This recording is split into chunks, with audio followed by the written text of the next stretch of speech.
Hello everyone, this is Dr. Savita MB. In continuation with my videos on engineering chemistry syllabus of VTU, I am this video I shall be discussing on the sewage treatment.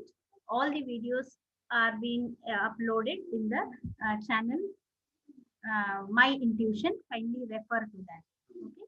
So along with that, the notes of all the videos also we will be sharing soon in the description box. Kindly refer the notes. Okay. So next is in this video I shall be discussing on waste or sewage water. Right? Sewage water contains mainly two types of matters, that is organic and inorganic. The organic and the inorganic matter or waste, if it has to be removed, that means it has to be oxidized to carbon dioxide and water. Oxidation can be brought about by microorganisms or by chemically oxidizing agents, COD and BOD. We have discussed this in the previous video.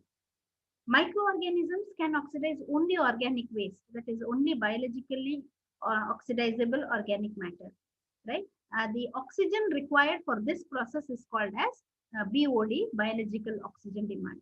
If you use chemicals, both organic and inorganic waste can be oxidized, and the oxygen required for this process is provided by using a chemical, and it is termed as COD, chemical oxygen demand. Now, sewage is a liquid waste which contains human and household waste, wastewater, industrial waste, ground waste, street waste, etc. All that is making the water unfit for usage. Okay, water contains matter in dissolved, suspended, or colloidal states. Sewage water may contain a variety of substances such as acids, oils, toxic chemicals, metals, animal and plant matters, non-biodegradable compounds, and microorganisms. Sewage it can be broadly classified into domestic sewage and industrial sewage. Now, if you just remove the contaminants from water, that water can be used, and the process is called as sewage treatment. If sewage treatment, if sewage water is not treated and it enters the natural water bodies, then it will cause depletion of dissolved oxygen. If dissolved oxygen content reduces or concentration reduces, then all the aquatic plants come to will face the problems. Then color and smell affecting the quality of water. Sometimes pathogenic bacteria may also be present, which causes waterborne diseases. Therefore, the sewage water needs a proper treatment. And this sewage treatment is done in three stages: primary, secondary, and tertiary treatment. Let's go for the primary treatment first. Primary treatment means all mechanical methods to remove the suspended impurities. Okay, the first part is screening. See, let us just visualize sewage water. Now, what and all it may contain? It will contain some particles like it may contain plastic bottles. It may contain some dust, floating materials, thermocol. It may also contain some organic matter. It will also contain pathogenic organism. All these has to be removed. So the first part is to remove the suspended impurities. Suspended impurities means all visible impurities. So first part is screening. Screening means the water is made to pass through grids. You can see here. Okay, when water passes through grid, all the suspended impurities will be trapped in the grid. Okay, different grids of different sizes are kept. Therefore, bigger ones will be trapped in the first one. It is a series of grids where smaller, and finally small, even like small stones, pebbles, everything will be trapped. Okay, next, after all the visible impurities are removed, then there will be some fine sand or fine mud particles, clay particles. These cannot be removed by screening. Therefore, what is done is, in the next chamber, this water passes through a V-shaped tank here, like you can see here. Okay, so when water comes here and it is made to stay there for some time, then due to gravity, all the mud particles settles down, sediments.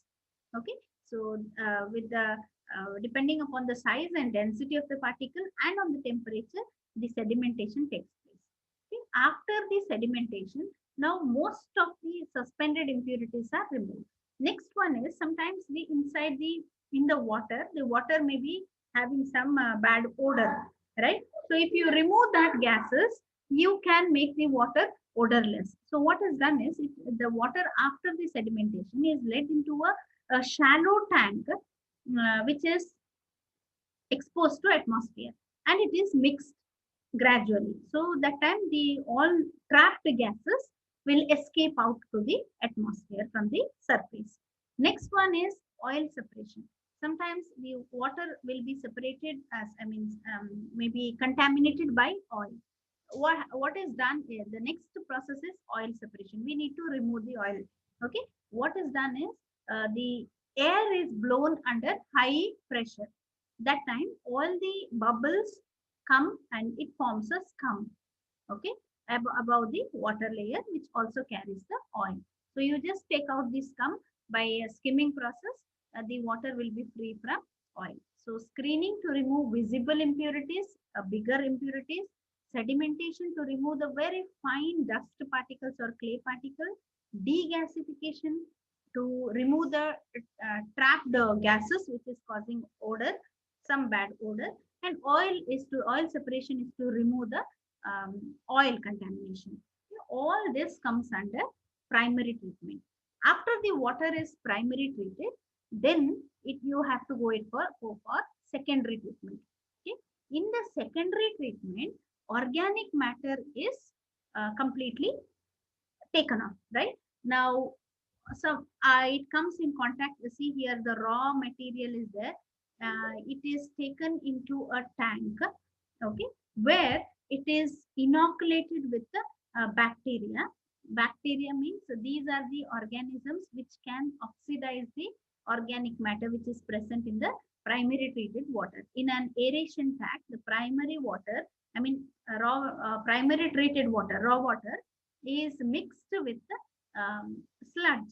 Sludge means it contains microorganisms along with the what nutrients they need. Bacteria like Azobacter, Bacillus, Escherichia, fungi like Alternaria, Candida, Zoophagus, all these are added to the aeration tank where air is also bubbled into that tank. Okay. Now, suitable or optimum condition for the bacteria to grow is maintained. Air is there, temperature, nutrients, everything is there. So it will consume the organic matter. It will convert the organic matter into carbon dioxide. Okay. Now, along with the consumption, it also multiplies. Therefore, the amount of sludge goes on increasing because the bacteria is multiplying. Okay. Next is after it is for around 5 days, then it is taken to another chamber where it is allowed to settle down. Okay. During this settling down, the upper portion is taken for the tertiary treatment, whereas the lower portion, that means all the sludge will get settled at the bottom. That the sludge, a part of it is taken for the secondary treatment, again recycled back, and remaining is either taken for sludge treatment or it can also be used as manure. Right now, after the secondary treatment, water now goes for tertiary treatment. In the tertiary treatment, these phosphates, nitrates, ammonia, pesticides, dissolved oxygen, finely divided suspended particles, pathogens, all these are removed by tertiary treatment. Okay, so tertiary treatment starts with removal of phosphates. Here, the phosphates are being made to get precipitated as calcium phosphate because you are adding lime. Okay, when you add lime, the phosphate which is present in water gets precipitated as calcium phosphate, and sometimes if heavy metals are present, then these also will get precipitated as hydroxides. Okay, so removal of phosphate is the first step. Next is removal of nitrates. Nitrates is removed by denitrification and it is converted into nitrogen gas and it is released to atmosphere. Then degasification. Degasification, suppose during the previous process, some gases again maybe got trapped because the primary treatment you have already removed the trapped air. Here also degasification is done to remove the trapped gases. Same method line. Next is organic matter which are not removed in the secondary treatment, like pesticides like DDT. These are all adsorbed on activated carbon. That means you are using activated carbon to remove the remaining or whatever is left back after the secondary treatment, that is done in the tertiary treatment. Next, dissolved salts can be removed by ion exchange process. Ion exchange process is a process to remove the salts. Regarding ion exchange process, I will be uploading the video soon on ion exchange process. Next is sedimentation and coagulation. Right after the first primary treatment, we have already removed all the fine particles and all. Now, after secondary treatment, also there may be chances that fine impurities will be added during secondary treatment, maybe due to sludge, all these things. So these all has to be removed in the tertiary treatment, last step. Therefore, that is done by using a coagulant, that is alum, potash alum is generally used, and it is done in the sedimentation tank. Okay. Then after all the alum is added, it gets coagulated, and then you have to allow for to stand for some time. Therefore, all these impurities, coagulant, get settled at the bottom, which again is taken out. Last process is disinfection. Disinfection means if there are pathogens, it also has to be killed before the water is given or let off for consumption. Chlorination is a well-known process, or ozonization is also carried out to kill the bacteria. So this is about a primary, secondary, and a tertiary treatment of water. Next, I shall be discussing on ion exchange process, desalination of water, etc. Thank you.